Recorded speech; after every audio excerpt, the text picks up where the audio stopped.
மக்களே, ஆண்டவர் இயேசுவின் நாமத்தினாலே ஓய்வு நாள் தியானத்திற்கு உங்களை அன்போடு அழைக்கிறோம். அதற்கு முன்னதாக பணிவோடும் மகிழ்ச்சியோடும் இதுகாரம் உங்களுக்கு கொடுத்து வருகின்ற எல்லா விதமான நன்மைகளுக்காக நன்றியுடன் ஸ்தோத்திரிக்கிறோம். தலையை தாழ்த்தி ஜெபிப்போம். நல்ல ஆண்டவரே, இந்த அருமையான ஓய்வு நாளுக்காக நன்றி செலுத்துகிறோம். இந்த ஓய்வு நாளிலே நாங்கள் சிந்திக்கப் போகிற சிந்தனை உமக்கு பிரீதியாயிருக்க கிருபைதான். நாங்கள் இல்ல சுவாமி, நீரே எங்கள் மத்தியிலே இருந்து பேசும்.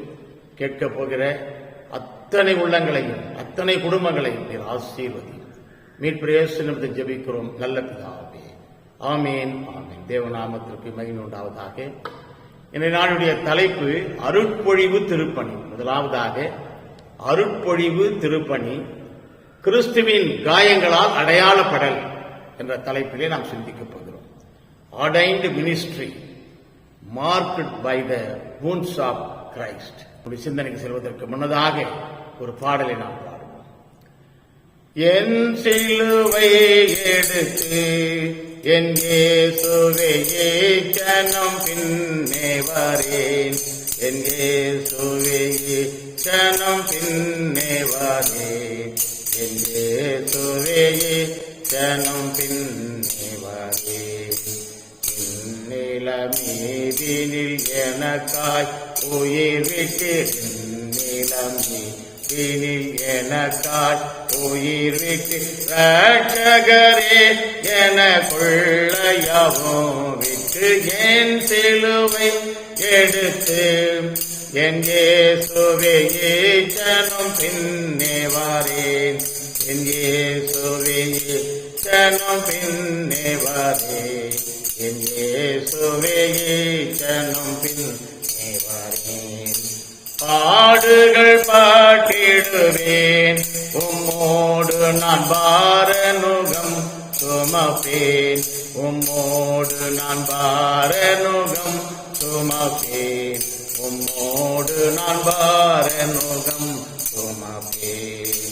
ஆடுகளுக்காக அரிய ஜீவன் தந்த, ஆடுகளுக்காக அரிய ஜீவன் தந்த அன்பானே மேய்ப்பரே, ஆடுகளை மேய்ப்பேன். என் சிலுவை எடுத்து என் இயேசுவையே கனம் பின்னே வரேன், என் இயேசுவையே கனம் பின்னே வரேன், என் இயேசுவையே கனம் பின்னே வரேன்.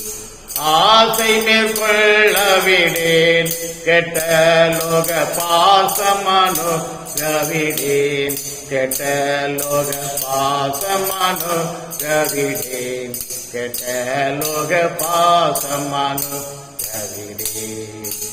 ஈசன் லோகத்தில் என்றும் நேசமுடனே தங்கி, ஈசன் லோகத்தில் என்றும் நேசமுடனே தங்கி, மாசுகளற உந்த தாசனாய் விளங்கிட, என் சிலுவை எடுத்து என் இயேசுவையே கனம் பின்னே வரேன், என் இயேசுவையே கனம் பின்னே வரேன், என் இயேசுவையே கனம் பின்னே வரேன். இன்னைக்கு அருமையான பாடல் பக்தன் பாடுகிறான். என்ன சொல்றான் பாருங்க. பாடுகள் பற்றிடுவேன் உம்மோடு, இறைவா உம்மோடு பார நுகம் சுமப்பேன் என்று சொல்றார். இன்றைய கிறிஸ்தவர்கள் ஆண்டவரோடு கூட சிலுவை சுமக்குறோமா, பாரம் சுமக்குறோமா என்ற சிந்தனைக்கு முதலாவது நாம் அழைக்கப்படுகிறோம்.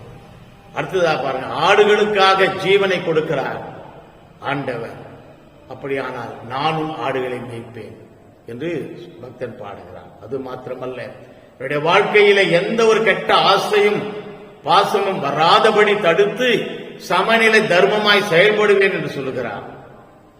எனக்கு அருமையான தேவ ஜனமே, இந்த பாடலின் அடிப்படையிலே மாத்திரமல்ல, அருட்செய்தி அருட்பொழிவு திருப்பணி என்பது கிறிஸ்துவின் காயங்களால் அடையாளப்படல் என்ற தலைப்பிலே, the ordained ministry marked by the wounds of Christ என்ற தலைப்பிலே நாம் சிந்திக்கப் போகிறோம். சிந்தனைக்கு நாம் செல்வோம். அன்றையிலிருந்து இன்று வரையிலே ஆயிரக்கணக்கான ஊழியர்கள், பாஸ்டர்ஸ் ரொம்ப அழகா ஸ்ட்ரீட்ல போவாங்க. ஐயா நீங்க யார்? நான் ஒரு பாஸ்டர். மகிழ்ச்சி, நிறைவு. ஐயா நான் ஒரு பாஸ்டர் என்று சொல்வார்கள். நான் ஒரு ஊழியர் என்று சொல்கிறார்கள். இன்று ஏராளமான ஊழியர்களும் பாஸ்டர்களும் பெருத்து விட்டார்கள். ஊழியங்கள் ஆங்காங்கு எழும்பி பிரகாசிக்கின்ற ஒரு சூழ்நிலை. ஆனால் இந்த ஊழியங்களிலே அபிஷேகம் பெற்று ஊழியம் செய்கிறவர்கள் யார்? இதுதான் இன்றைய கேள்வி. அருட்பொழிவு திருப்பணி என்பது இன்றைய காலங்களிலே ஒரு நல்ல வேலை கிடைக்க வேண்டும், அது இந்த வேலைதான். ஒரு நல்ல பதவி கிடைக்க வேண்டும், யார் வேண்டுமானாலும் நமக்கு கரங்களை தூக்கி வணக்கம் சொல்லுகிறார்கள். பணம் கிடைக்க வேண்டும், மக்களுடைய செல்வாக்கு கிடைக்க வேண்டும், மரியாதையான இடம் கிடைக்க வேண்டும், மரியாதையான வார்த்தை கிடைக்க வேண்டும், மரியாதையான பேச்சு நம் மீது பேச வேண்டும், நல்ல வசதி வாழ்க்கைக்கு, நல்ல உயர்வுகள், சுய இச்சைகள் திருப்தியாக கூடிய அளவுக்கு எல்லா விதத்திலும் பூர்த்தி செய்யப்பட்ட ஒரு நிலைமை. இந்த நிலைமையிலே இன்றைய திருப்பணிகள் வளர்ந்து கொண்டு வருகிறதா? இந்த திருப்பணி அருட்பொழிவு திருப்பணியா? இந்த திருப்பணி கிறிஸ்துவின் காயங்களால் அடையாளப்படுகின்ற திருப்பணியா? சிந்திப்போம். இதுதான் அருட்பொழிவு திருப்பணியா என்ற கேள்விக்கு பதில் நாம் காண முயற்சி செய்வோம். கிறிஸ்துவின் காயங்களால் உண்டான திருப்பொழிவு திருப்பணியை தான் அருட்பொழிவு. அதுதான் உண்மையான உபதேசம் செய்கின்ற உண்மையான ஒரு காரியம். தலைமை தத்துவ பண்புகள் நிறைந்தது, தலைமை தத்துவ பண்புகள் நிறைந்தது, முன்மாதிரியானது, தூய்மையான வாழ்க்கையானது, தூய்மையான பொறுப்பிற்கு நம்மை அழைக்கின்ற அடையாளம். ஆகவே இவைகள் எல்லாம் சேர்ந்ததுதான். முன்னே சொன்னது அல்ல, பதவிக்காக, உயர் லட்சணத்திற்காக, சுய இச்சைகளுக்காக, கல்வி வசதிகளுக்காக, மரியாதைக்காக அல்ல. இந்த திருப்பொழிவு திருப்பணி என்பது என்னை யார் ஆண்டவருடைய சத்தியத்தை ஏந்தி செல்கிறோனோ, திருப்பொழிவு பெற்றிருக்கிறோனோ, இந்த திருப்பணிக்காக என்னை தூய்மைப்படுத்துகின்றது இந்த திருப்பணி. என்னை தலைமை பண்புக்கு அழைக்கின்றது இந்த திருப்பணி. இந்த திருப்பணியை முன்மாதிரியான வாழ்க்கை நடத்த வைக்கிறது. இதுதான் திருப்பணி. கிறிஸ்துவின் முன்மாதிரியான திருப்பணி என்ன? ஒரே ஒரு வார்த்தையில சொல்ல போனால் அன்பின் திருப்பணி, இரக்கத்தின் திருப்பணி, மன்னிப்பின் திருப்பணி. இவைகளை அடிப்படையாய் கொண்டுதான் ஆண்டவர் இயேசு நடத்திய திருப்பணி. லூக்கா சுவிசேஷம் 24ஆம் அதிகாரம் 40ஆம் வசனம் கடந்து போவோம். தம்முடைய கைகளையும் கால்களையும் அவர்களுக்கு காண்பித்தார். எல்லாரும் பயந்து இருக்கிறாங்க. சீடர்கள் எல்லாம் இயேசுவின் மரணத்திற்கு பிறகு நடக்கின்ற செயல். இயேசு மரித்து விட்டார் என்று அறிந்தவுடனே எல்லா சீடர்களும் பயந்து ஒதுங்கி ஒரு வீட்டின் ஓரத்திலே அமர்ந்திருக்கிறார்கள். அந்த நேரத்தில் வீட்டின் நடுவிலே ஆண்டவர் வந்து என்ன சொல்றாரு பாருங்க, என்ன காட்டுறார்களா? தமது கரங்களை, காயப்பட்ட கரங்களை, ஆணிகளால் கடாவப்பட்ட கரங்களை தூக்கி காட்டுறார். இதோ பாருங்க ஐயா, இதோ பாருங்க, இதோ கால்களை பாருங்க, இதுதான் காயப்பட்ட கால்கள், இதுதான் காயப்பட்ட கரங்கள் என்று காட்டின உடனே நடக்கிறது என்ன? படிங்க. ஆனாலும் சந்தோஷத்தினால் அவர்கள் இன்னும் விசுவாசியாமல் சந்தோஷம் அடைகிறார்கள். என்னவென்று சொன்னால், இப்ப பொதுவா இந்த உலகத்துல, உலக வாழ்க்கையில யாராவது ஒருவர் வந்து ஐயா எனக்கு அடிபட்டு சொன்னா, ஐயோ பாவமே, எங்க அடிபடிச்சீங்க, எப்படி அடிபடிச்சீங்க, இவ்வளவு பெரிய காயமா, ஹாஸ்பிட்டலுக்கு போனீங்களா, இதெல்லாம் சொல்லக்கூடிய வாழ்க்கை உண்டு. ஆனால் இந்த வழக்கத்திற்கு மாறாக ஆண்டவர் இயேசு காயத்தை காட்டுகிறார். பாருங்க காயம் என்று சொல்லுகிறார். இந்த சீடர்கள் மகிழ்ச்சி அடைகிறார்கள். காரணம் என்ன? சிந்திப்போம். காரணம் என்ன? இதுதாங்க அருட்பொழிவின் திருப்பணிக்கு துவக்கம். ஏன் மகிழ்ச்சி அடைகிறார்கள் என்று சொன்னால், உங்களை நான் திக்கற்றவர்களாய் விடேன் என்று சொன்னாரே, உங்களோடு எப்பொழுதும் இருக்கிறேன் என்று சொன்னாரே, உங்களை நான் மரண பரியந்தம் காப்பாற்றுகின்ற கடவுளாய் இருக்கிறேன், அந்த வார்த்தைகளை நிறைவேற்றுவதற்காக தான் இயேசு சுவாமி தன் காயங்களை காட்டுகிறார். அந்த சீடர்களும் மகிழ்ச்சி அடைகிறார். என் ஆண்டவர் மரிக்கவில்லை, என் ஆண்டவர் உயிரோடு எழுந்திருக்கிறார். அவருடைய காயங்கள் அடையாளப்படுத்தப்படுகின்ற, என்னை கிறிஸ்தவன் என்று சொல்லிக் கொள்கின்ற ஒரு பெரிய அடையாளமாய் அது காட்டப்பட்டு இருக்கிறது என்பதை நினைத்து இந்த மக்கள் மகிழ்ச்சி அடைகிறார். இதான் இயேசுவினுடைய காயங்கள். இந்த 5 காயங்களினால் அடையாளப்படுத்தப்படுகிறவன் தான் உண்மையான ஊழியர். நான் உண்மையான ஊழியர் என்று சொல்லுகிற நான் உண்மையான ஆயர் என்று சொல்லிக் கொண்டிருக்கிற நான் உண்மையான பாஸ்டர் என்று சொல்லிக் கொண்டிருக்கிற நான் நான் உண்மையான கிறிஸ்துவின் பிள்ளை என்று சொல்லிக் கொண்டிருக்கிறேன். நான் என்னுடைய வாழ்க்கையிலே அந்த அருட்பொழிவு திருப்பணியை சிறப்பாக செய்கிறேனா என்பதை நான் சிந்தித்து பார்க்க வேண்டும். கிறிஸ்துவ மரபிலே பேராயர் திருப்பொழிவுக்கு தான் கான்சரகேஷன் என்று பெயர். அதற்கு அடுத்தது போல ஆயர்கள், உதவி ஆயர்கள், இவருடைய அருட்பொழிவிற்கு ஆர்டினேஷன் என்று சொல்லுகிறார்கள். அதற்கு பிறகு பொது நிலையிலே அருளுரைஞர்களுக்கு வருகின்ற ஊழியர்கள் சொல்லுகின்ற இவர்களுக்கு கமிஷனிங் என்று சொல்கிறார்கள். முதலாவது பேராயருக்கு கான்சரகேஷன், இரண்டாவது ஆயர் உதவி ஆயருக்கு ஆர்டினேஷன், அருளுரை வழங்குகின்ற சாதாரண அருளுரைஞர்கள், லே பிரிச்சர்ஸ், ஊழியர்கள் போன்றவர்களுக்கு கொடுக்கப்படுகிறது கமிஷன். இந்த திருப்பணி என்பது மிக சிறந்த திருப்பணி. இதுதான் முன்மாதிரியான ஒரு திருப்பணியா இருக்க வேண்டும் என்று சொல்கிறார். எதன் அடிப்படையிலே? ஆண்டவர் இயேசு காட்டினாரே அன்பு, இரக்கம், அந்த அருமையான மன்னிப்பு, இவைகளை முன்மாதிரியாய் கொண்டு அமைவதுதான் அவருடைய காயங்களால் அடையாளப்படல். அப்படியானால் நாம் சற்று நேரம் இந்த கிறிஸ்துவின் காயங்களால் எப்படி அடையாளப்படுகிறோம் என்பதை நாம் சிந்திக்க இருக்கிறோம். நம்முடைய சிந்தனைக்கு நாம் வருவோம். முதலாவதாக 25ஆம் அதிகாரம் 42ஆம் வசனத்துக்கு நாம் கடந்து போவோம்.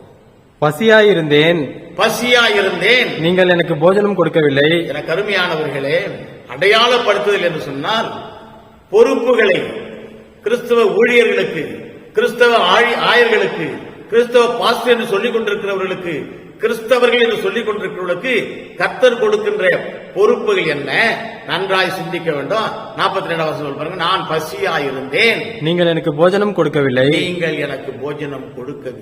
தாகமாயிருந்தேன், நீங்கள் என் தாகத்தை தீர்க்கவில்லை. பசியாயிருக்கிறேன், என் பசியை தீர்க்கல. நான் தாகமாயிருக்கிறேன், என் தாகத்தை தீர்க்கல. அந்நியனாயிருந்தேன், அந்நியன், உங்களுக்கெல்லாம் நான் தூரமாயிருந்தேன். வேற்று இனத்தவனாய், வேற்று மதத்தவனாய், வேற்று ஜாதியனாய், வேற்று இனத்தவனாய் இருந்தேன். நீங்கள் என்னை சேர்த்துக் கொள்ளவில்லை. சேர்க்கலை, என்னை புறக்கணிச்சீங்க, என்னை தள்ளிட்டீங்களே. வஸ்திரம் இல்லாதிருந்தேன், வஸ்திரம் இல்லாமல் ஆடையற்று இருந்தேனே. நீங்கள் எனக்கு வஸ்திரம் கொடுக்கவில்லை. எனக்கு வஸ்திரம் கொடுக்கவில்லை. வியாதி உள்ளவனாயினும், நான் மிகவும் கஷ்டப்பட்டு வியாதி, ஏசாமி வியாதியோட பார்த்து வருத்தப்பட்டார், சுத்தமாக்கினார். ஆனால் இன்றைய காலகட்டங்களிலே ஆண்டவருடைய திருப்பணியை திருப்பொழிவின் மூலமாய் பெற்றிருக்கிற நான் கிறிஸ்துவின் காயங்களால் அடையாளப்படுத்தப்படுகிறேனா என்கிறதை சிந்திக்கத்தக்கதாக இன்று சொல்லப்படுகிற ஒரு காரியம். நான் பசியாயிருந்தேன், தாகமாயிருந்தேன், அந்நியனாயிருந்தேன், நிர்வாணியாயிருந்தேன், சிறைச்சாலையில் இருந்தேன், என்னை நீங்கள் வந்து பார்க்கவில்லை, என்னை நீங்கள் பார்க்கவில்லை என்று சொல்கின்ற அளவிற்கு வேதனை பெருகின்ற அடையாளங்களாய் நம்முடைய அடையாளங்கள் மறைந்து விட்டது. படிங்க அடுத்த வசனம். அப்பொழுது அவர்களும் அவர்களுக்கு எதிர்த்தரமாக, ஆண்டவரே, உம்மை பசி உள்ளவராகவும், பாருங்க எப்பயா பார்த்தோம் கூட அப்படின்னு கேட்கிறார். ஆண்டவர் அங்கலாய்க்கின்றார். அவருடைய காயங்களினால் அடையாளப்படுத்தப்பட வேண்டும் என்பதுதான் ஆண்டவருடைய ஆசை. அவருடைய காயங்கள் என்ன? முதலாவதாக பொறுப்புகளை உணர்த்தும் அடையாளம். நம்முடைய பொறுப்புகளை நமக்கு உணர வைக்கின்றது. என்ன பொறுப்பு? நான் பசியாயிருந்தேனே, எனக்கு ஆகாரம் கொடுக்கவில்லையே. நான் தாகமாயிருந்தேனே, என் தாகத்தை தீர்க்கவில்லையே. நான் அந்நியனாயிருந்தேனே, என்னை சேர்த்துக் கொள்ளவில்லையே. என்ன பெரிய அங்கலாய்ப்பு பாருங்க. இந்த அங்கலாய்ப்பில் இருந்து விடுதலை பெற்று ஒவ்வொரு மக்களும் ஊழியர்கள் என்று சொல்கிறவர்கள், ஆயர் என்று சொல்கிறவர்கள், பிரத்யேகமாக நான் பெரியவன், தலைவன், உயர்ந்தவன் என்று சொல்கிறவர்கள் நம்முடைய பொறுப்புகளை நாம் உணர்ந்து கொள்ள வேண்டும். பொறுப்புகளை உணர்த்தும் அடையாளம். இந்த காயங்கள் இன்று இயேசுவினுடைய காயங்கள் இன்று தோல்வியின் காயங்கள் அல்ல, வெற்றியின் காயங்கள். வெற்றியின் காயங்களாய் பரிணமிக்கிறது. 5 காயங்கள், சிலுவையில் ஏற்படுத்தப்பட்ட அந்த 5 காயங்கள் வெற்றியின் காயங்கள், தோல்வியின் காயங்கள் அல்ல. அதை இன்னும் அதிகமாக வெற்றியின் காயங்களாய் மாற்ற வேண்டுமானால் நம்முடைய பொறுப்புகளை நாம் உணர்ந்து அதை அடையாளமாக எடுத்துக்கொள்ள வேண்டும். சமாரியன் பொறுப்பை உணர்ந்தான். வேதத்தின் அடிப்படையிலே பார்க்கும் பொழுது நல்ல சமாரியன் தன்னுடைய பொறுப்பை உணர்ந்து அடையாளப்படுத்திக் கொண்டான். இயேசுவின் காயங்களோடு அடையாளப்படுத்திக் கொண்டான். அவன் தன்னுடைய திருப்பணியை மிக சிறப்பாக செய்தான். செயல் மூலமாக, வார்த்தையின் மூலமாக அல்ல. இன்று வார்த்தை ஏராளமாய் பேசுகிறார்கள், எப்படி வேண்டுமானாலும் பேசுகிறார்கள், அருளுடைய 1 மணி நேரம் கூட பேசுகிறார்கள். ஆனால் இல்லை, அவருடைய செயல், ஆக்ஷன் இல்லையே. இங்க சமாரியன் ஆக்ஷனோடு இருந்தான். அதற்கு முன்னதாக வந்த லேவியனும் ஆசாரியனும் ஒதுங்கி போனார்கள். இன்று நம்மை அடையாளப்படுத்துகின்ற அவருடைய காயங்களை நாம் பார்க்காதபடி நாம் ஒதுங்கி போகிறோம். அவருடைய காயங்களை கட்டாதபடி ஒதுங்கி போகிறோம். அவருடைய காயங்கள் என்று சொல்லும் பொழுது மக்கள் இன்று படுத்துகின்ற அவமானங்கள். வேதம் சொல்கிறது, நீதி நிமித்தம் துன்பப்படுகிறவர்கள் பாக்கியவான்கள்.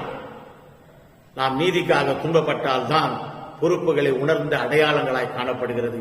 நாம் நீதி நிமித்தம் துன்பப்படுகிற பிள்ளைகளாய் இருக்கிறோமா? துன்பம் என்று சொன்னாலேயே வேண்டாம் என்று சொல்கின்ற அளவிற்கு சொகுசான வாழ்க்கை வாழ்வதற்காக நாம் அருட்பொழி திருப்பணியை மேற்கொள்கிறோம். ஆனால் இங்கே பார்க்கும் பொழுது பொறுப்புகளை உணர்த்தும் அடையாளம் மத்திய சுவிசேஷத்திலே 5ஆம் அதிகாரம் 10வது வசனத்தை கடந்து போகும் பொழுது, நீதி நிமித்தம் துன்பப்படுகிறவர்கள், வேதத்தின் அடிப்படையிலே பார்க்கும் பொழுது மிக அழகாய் ஆண்டவர் சொல்றார், நீதி நிமித்தம் துன்பப்படுகிறவர்கள் பாக்கியவான்கள். அவர்கள் நல்லவர்கள், அவர்கள் அதிகாரம் பெற்றவர்கள், அவர்கள் ஆச்சரியமானவர்கள். ஏனென்று சொன்னால் அவர்கள் பரலோக ராஜ்யம் அவர்களுடையது. பரலோக ராஜ்யத்திலே பிரவேசிக்கக்கூடிய தகுதியை அடையாளத்தை அவர் பெற்றுக் கொண்டார்கள். தான் கிறிஸ்துவின் காயங்களால் அடையாளப்படல் என்று சொல்கின்ற முதல் காரியம் பொறுப்புகளை உணர்த்தும் அடையாளம். என்ன பொறுப்பு? நீதிக்காக நான் போராட வேண்டும். நீதிக்காக நான் போராட வேண்டும். நீதிக்காக நான் போராடி ஜெயிக்க வேண்டும். இதுதான் உண்மை. ஆனால் இன்று அநேக மக்கள் ஆற்றோடு கூட அடித்துக் கொண்டு போகிறவர்களாய், தவறு செய்கின்றவர்களோடு தவறு செய்து கொண்டு போகின்றவர்களாய், எல்லோரோடும் எல்லாமாய் போய்கொண்ட எதிர் நீச்சல் போடுகின்ற கிறிஸ்தவர்களை பார்ப்பது மிக கடினமாய் இருக்கிறது. நாம் எதிர்நீச்சல் போட வேண்டாம். எதிர்நீச்சல் என்று சொன்னால் நீதி நிமித்தம் துன்பப்படுகிறவர்கள் தான் எதிர்நீச்சல் போடுகின்றவர்கள். வேதத்தின் அடிப்படையிலே அநேகர் இருந்தார்கள். பேதுருவை பார்க்கிறோம். பேதுரு கடைசி காலங்களிலே பேதுருவை பற்றி சிந்திக்கும் பொழுது, கடைசியிலே அவன் மரண தருவாய் வந்த பொழுது அவன் என்ன சொல்கிறான்? என்னை தலைகீழாய், என் ஆண்டவரை நேராக நிற்க வைத்து அறைந்தீர்கள், என்னை தலைகீழாய் வைத்து அறையுங்கள். என்ன அழகாக, நீதிக்காக என்ன அருமையான ஒரு துன்பத்தை அவன் ஏற்றுக்கொள்கிறான். தலைக்கீழாக அவனை வைத்து சிலுவையிலே அறைகிறார்கள். அதே யோவான் ஸ்நானன் எடுத்துக்கொள்வோமானால் நீதிக்காக தன் தலையை கொடுக்கிறான். நம்முடைய பொறுப்பை நாம் உணர்கிறோமா? சிந்திப்போம். நம்முடைய பொறுப்புகளை நாம் உணர்ந்து நம்மை அடையாளப்படுத்திக் கொள்கிறோமா? நம்முடைய பொறுப்புகளை நாம் உணர்ந்து கிறிஸ்துவின் காயங்களால் அதை அடையாளப்படுத்துகிறோமா? திருப்பணி செய்து கொண்டிருக்கிறோம், அருட்பணி செய்து கொண்டிருக்கிறோம், அருட்பணி பெற்றிருக்கிறோமே. நாம் நம்முடைய பொறுப்புகளை உணர்ந்திருக்கிறோமா? நன்றாக முதலாவதாக சிந்திப்போம்.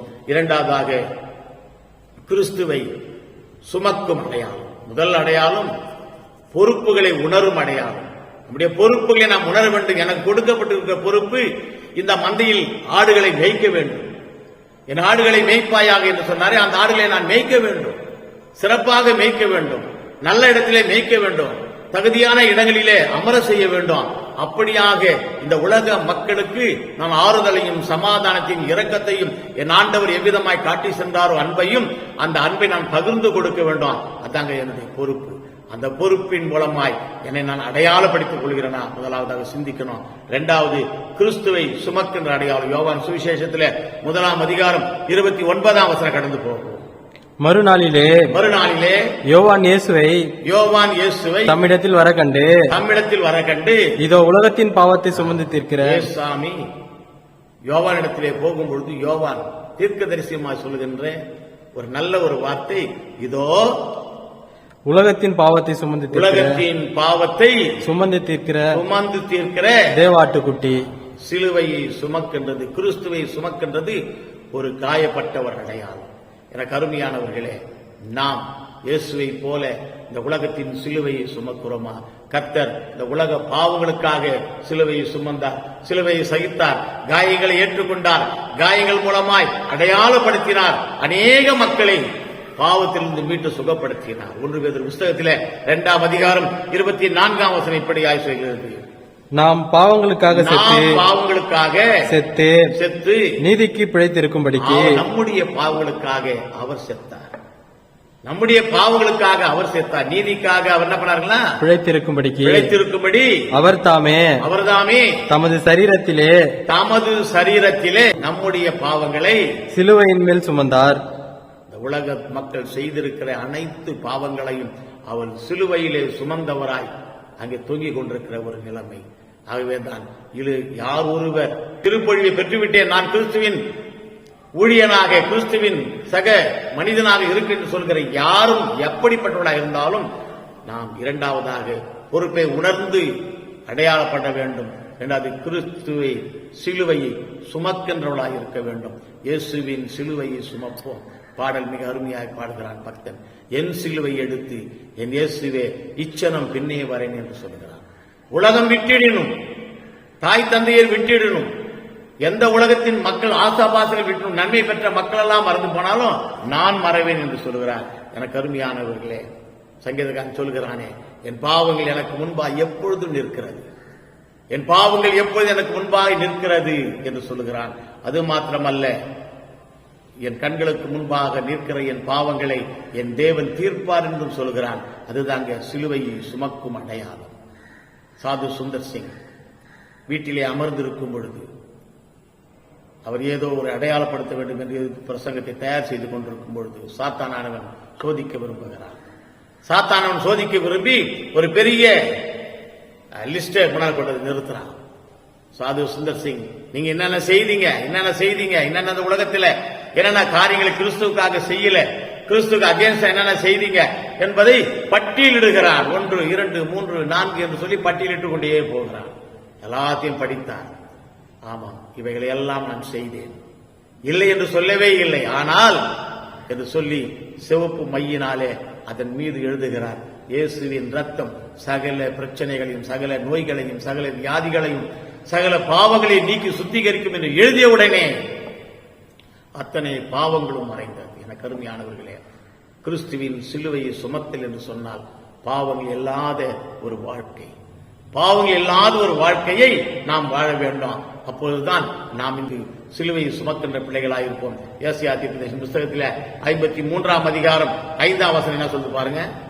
நம்முடைய மீறுதல்களின் நிமித்தம் அவர் காயப்பட்டது நம்முடைய அநியாயம், நம்முடைய அக்கிரம சிந்தனை, நம்முடைய துர் ஆலோசனைகள், நம் பொறாமைகள், வீணான வெட்டி பேச்சுகள், பிறர் கெடுக்க வேண்டும் என்ற எண்ணங்கள், இப்படிப்பட்டவைகளினாலே படிங்க, நம்முடைய அக்கிரமங்களின் நிமித்தம் அவர் நொறுக்கப்பட்டார்.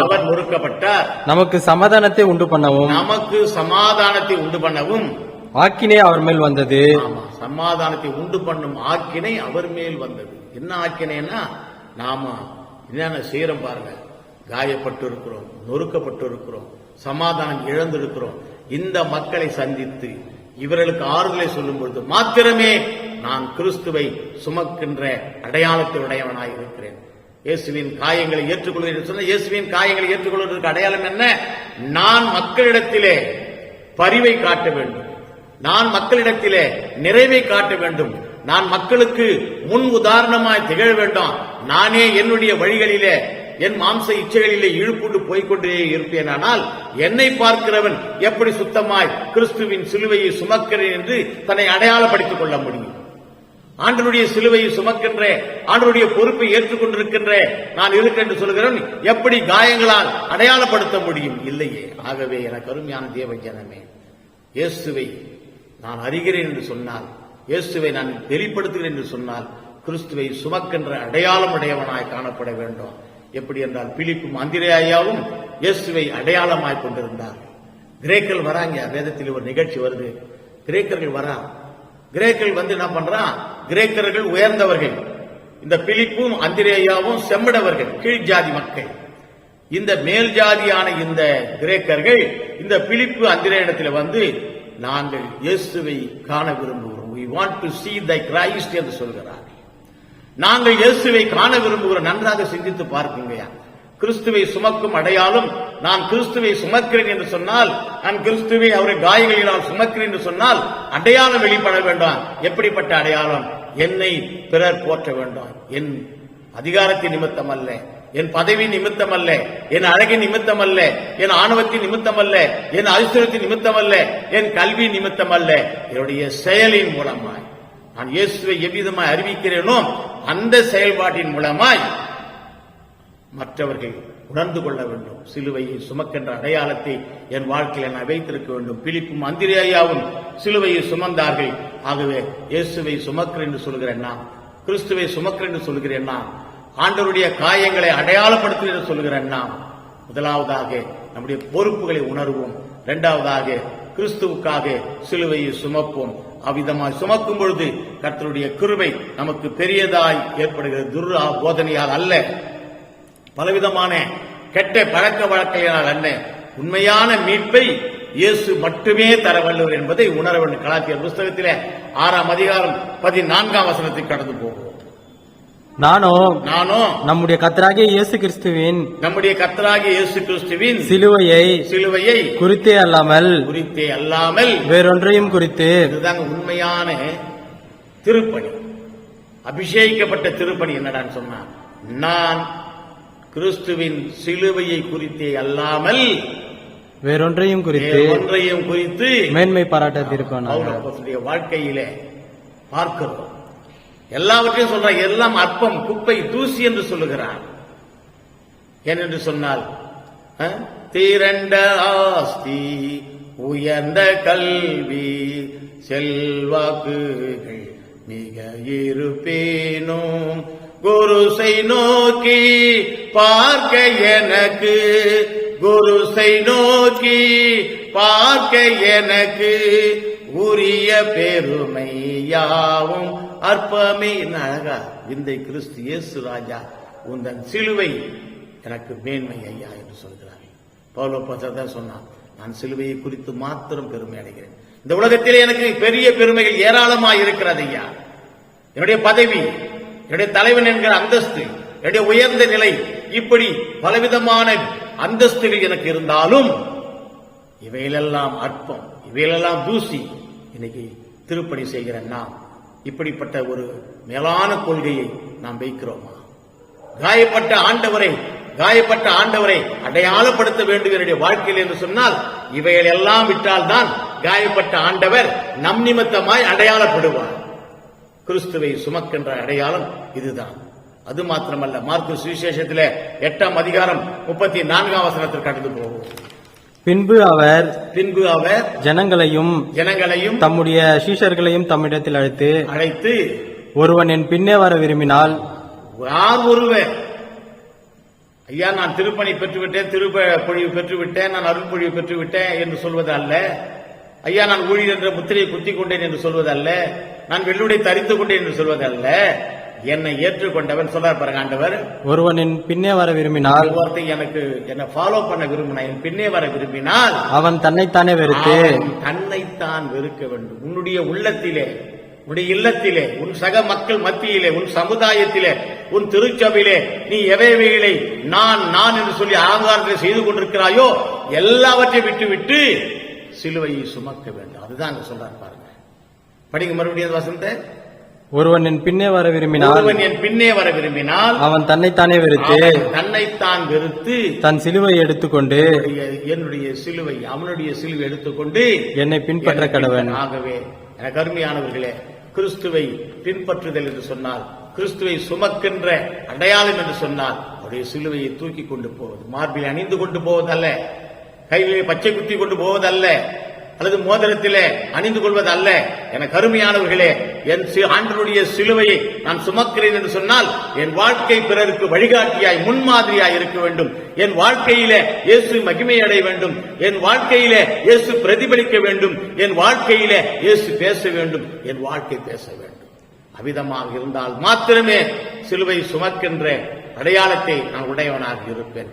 மூன்றாவது ஒரு காரியம், பொறுப்பினை ஏற்கும் அடையாளம். யோவான் சுவிசேஷம் 21ஆம் அதிகாரம் 15ஆம் வசனத்தை கடந்து போவோம். யோவான் சுவிசேஷம் 21:15. அவர்கள் போஜனம் பண்ணின பின்பு இயேசு சீமோன் பேதுருவை நோக்கி, யோனாவின் குமாரனாகிய சீமோனே, இவர்களிலும் அதிகமாய், இவர்களிலும் இங்க சாப்பிட்டாங்களே உணவு, இங்க உட்கார்ந்து இருக்கிறாங்களே, இவர்களை காட்டிலும் அதிகமாக நீ என்னிடத்தில் அன்பாயிருக்கிறாயா என்றார். என்னை நேசிக்கிறாயா என்று கேட்கிறார். இன்று நாம் எல்லோரும் சொல்றோம், நான் நேசிக்கிறேன், சிலுவையை நேசிக்கிறேன். ஐயா, உயிர்த்தெழுந்த திருநாளுக்கு முன்னதாய் வருகின்ற அந்த குட் ஃப்ரைடேக்கு இன்னைக்கு ஒரு பேஷன் ஆகி போச்சு. எல்லாரும் சிலுவையை தூக்கி தோல் மடிச்சு சுத்துறாங்க ரோட்ல. என்ன ஐயா, கிறிஸ்துமஸ் சொன்னா அவங்க அந்த யாருங்க அவங்க சுத்துறாங்க. இவ்விதமாய் செயல்பா இதுவல்ல பொறுப்பினை ஏற்கின்ற அடையாளம் என்று சொன்னால், அவர் சொல்றார் பாருங்க, நாடுகளை மேய்ப்பாயாக என்று சொல்கிறார். ஆகவே பொறுப்பினை ஏற்கும் அடையாளம், ஒரு பொறுப்பை கொடுக்கிறார், கனமான பொறுப்பை கொடுக்கிறார். முதலாவதாக 3 முறை கேட்கிறார். ஏன் என்று சொன்னால் இவன் 3 முறை மறுதளித்தான் என்பது அல்ல, அது ஒரு பக்கம் இருக்கட்டும், 3 முறை மறுதளித்து விட்டவர் இருக்கட்டும். ஆனால் இவர் நம்பிக்கையை இழந்துட்டாங்க.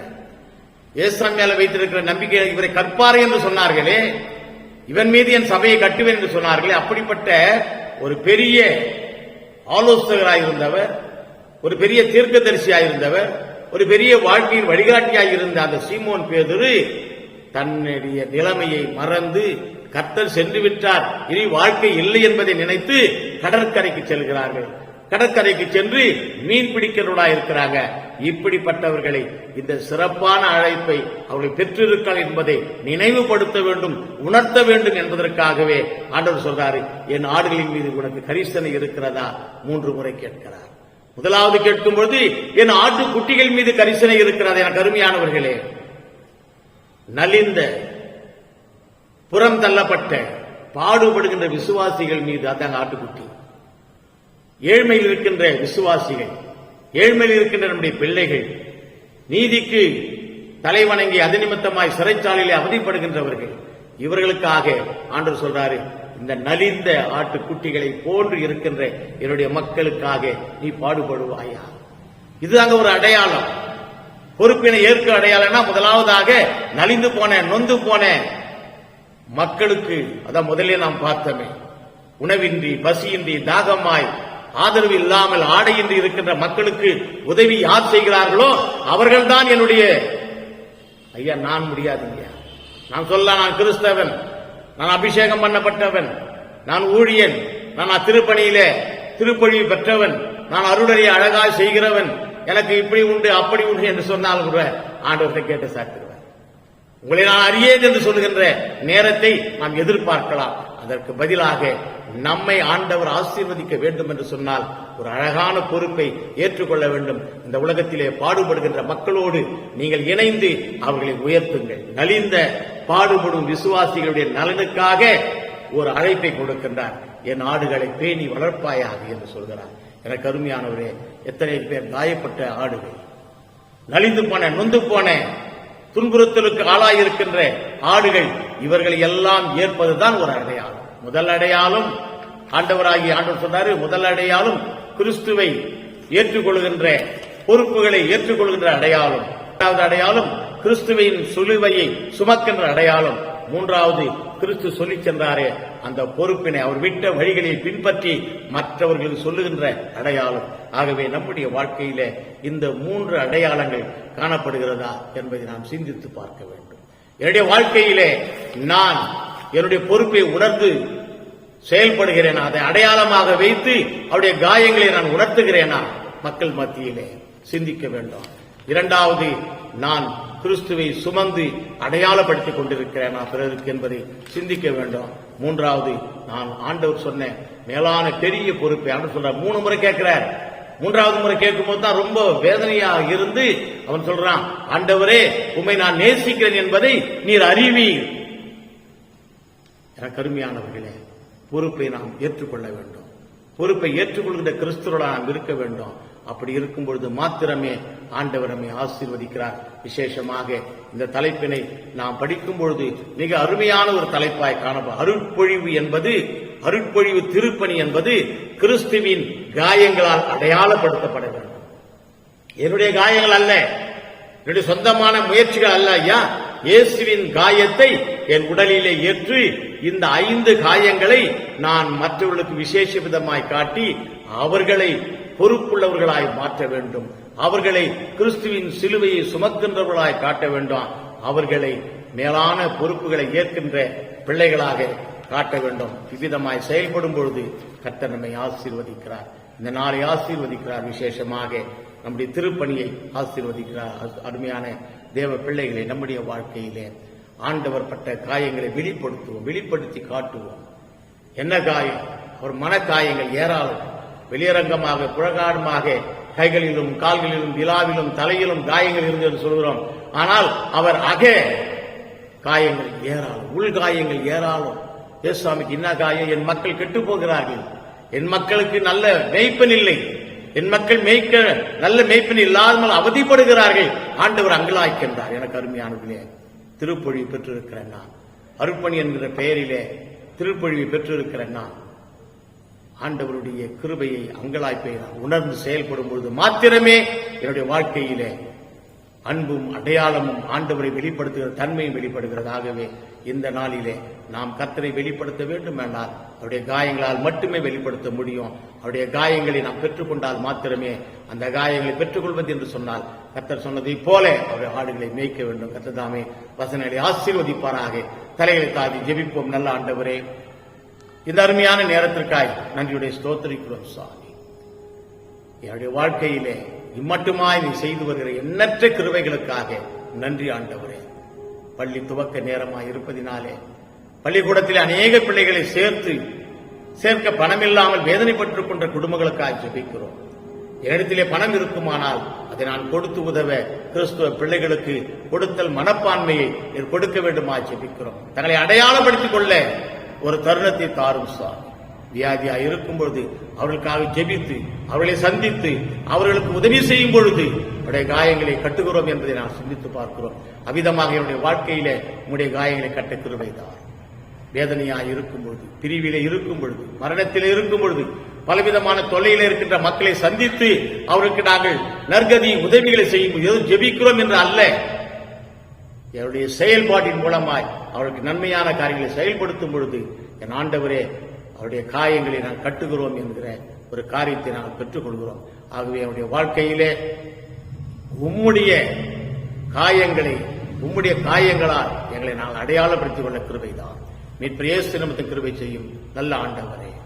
ஆமீன், ஆமீன். தேவனுடைய இரக்கமுள்ள கிருபைக்கும் பராமரிப்புக்கும் நம் யாவரையும் அர்ப்பணிக்கிறோம். பிதா, குமாரன், தூயாவின் ஆசீர்வாதம், வழிநடத்துதல், தெய்வீக சமாதானம் நம் யாவரோடும் செய்தி கேட்ட அத்தனை நல்ல உள்ளங்கள் நிலைத்தது நிர்வாண நிம்மதி ஆசீர்வாதத்தை கட்டளிடுவதாக. ஆமீன். God bless you.